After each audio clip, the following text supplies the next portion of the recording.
और दिल्ली के प्रगति मैदान में आज से अंतर्राष्ट्रीय संग्रहालय एक्सपो प्रदर्शनी शुरू हुई है। इसका उद्घाटन प्रधानमंत्री नरेंद्र मोदी ने किया। अंतर्राष्ट्रीय संग्रहालय एक्सपो का निरीक्षण प्रधानमंत्री नरेंद्र मोदी ने किया। आजादी का अमृत महोत्सव के हिस्से के रूप में 47वें अंतर्राष्ट्रीय संग्रहालय दिवस का जश्न मनाने के लिए अंतर्राष्ट्रीय संग्रहालय एक्सपो का आयोजन किया गया है।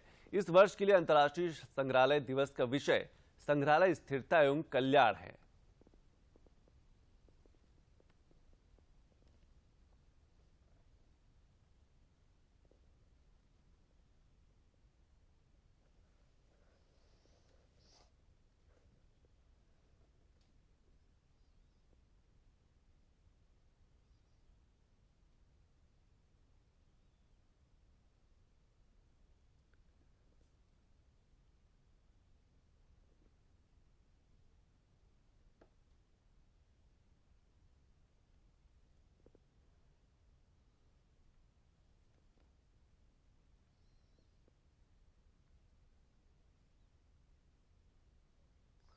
और कार्यक्रम के दौरान प्रधानमंत्री नॉर्थ ब्लॉक और साउथ ब्लॉक में आगामी राष्ट्रीय संग्रहालय के एक वर्चुअल वॉक थ्रू का उद्घाटन भी किया। ये संग्रहालय भारत के अतीत से संबंधित उन ऐतिहासिक घटनाओं, व्यक्तित्वों, विचारों और उपलब्धियों को उजागर करने और प्रदर्शित करने का व्यापक प्रयास है जिन्होंने भारत वर्तमान के निर्माण में योगदान दिया है। प्रधानमंत्री ने अंतर्राष्ट्रीय संग्रहालय एक्सपो के शुभंकर नोबल संग्रहालय में एक दिन, भारतीय संग्रहालयों की निर्देशिका, कर्तव्य पथ के पॉकेट मानचित्रों और संग्रहालय कार्ड का भी विमोचन किया। कार्यक्रम में दुनिया भर के सांस्कृतिक केंद्रों और संग्रहालयों से अंतर्राष्ट्रीय प्रतिनिधियों ने भाग लिया। प्रधानमंत्री ने इस दौरान कहा कि संग्रहालय में इतिहास के अलग अलग अध्याय आधुनिक तकनीक से जुड़कर जीवंत हो रहे हैं।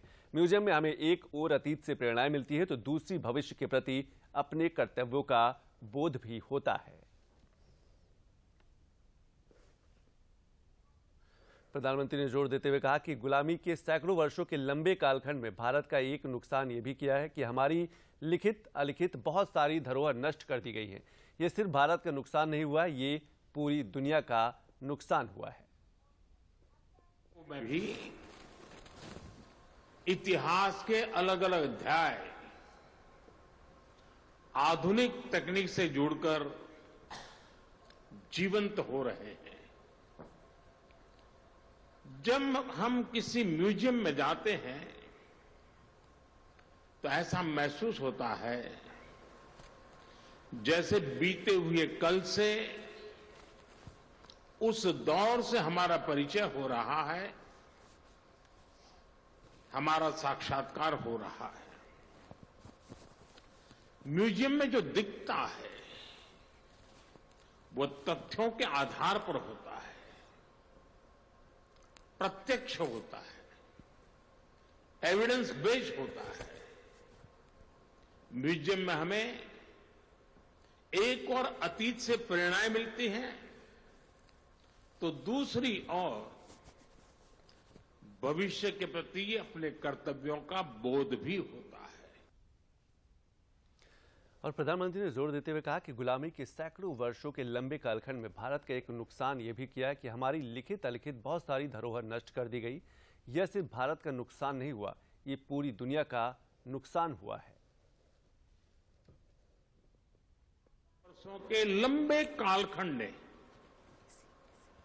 भारत का एक नुकसान ये भी किया कि हमारी लिखित अलिखित बहुत सारी धरोहर नष्ट कर दी गई। कितनी ही पांडुलिपियां, कितने ही पुस्तकालय गुलामी के कालखंड में जला दिए गए, तबाह कर दिए गए। ये सिर्फ भारत का नुकसान नहीं हुआ है, ये पूरी दुनिया का, पूरी मानव जात का नुकसान हुआ है।